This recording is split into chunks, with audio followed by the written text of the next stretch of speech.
Thank you for being one of our Torah facilitators for this upcoming Torah portion of Toldot.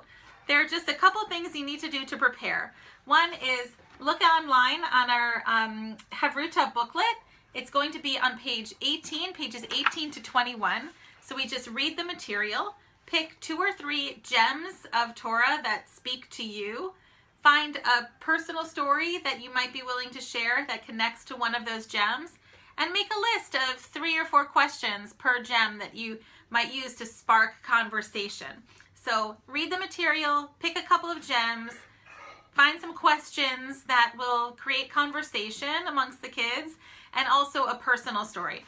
So this week's Torah portion is Toldot, and it's really rich. It starts out with Rebecca's pregnancy, and she's carrying twins, and they wrestle inside of her womb. So that's one thing that one might talk about, is the struggle of siblings. There's so many things to talk about when it comes to siblings. How do siblings get along? Why do they not get along? Competition between siblings.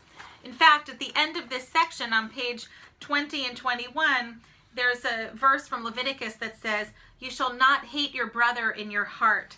So how do we do that? A lot of history is based on brothers hating brothers, and there being kind of vengefulness throughout the ages based on that. There's a story in here that says there was once twin brothers who were identical in their appearance. One was appointed king and the other became a criminal. When people passed by and saw the criminal hanging, they exclaimed, "The king is hanged."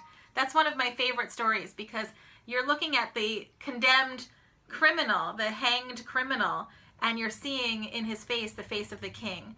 So how do we see in one another that divine spark, that spark of, oh, you're my brother, you're my sister, but not in the we're going to compete together sibling rivalry way, but we're going to care for each other way.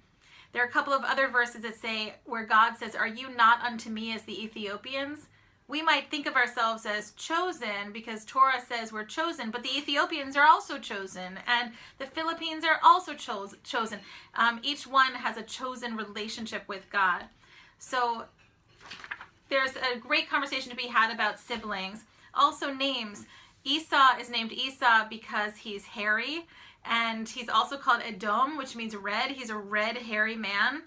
Jacob, though, is called Jacob not based on what he looks like, but the word Jacob actually can mean tricky or heel, because when he was born, he was gripping onto Esau's heel because he wanted to be born first. So Jacob only has 1 name, while Esau has 2, and Esau's 2 names are superficial, but Jacob's is about his action, and as we know later in the Torah, Jacob gets another name. He's called Israel, one who wrestles with God. So as we go on, there's also a lot in this Torah portion about favoritism, what happens when we favor one another.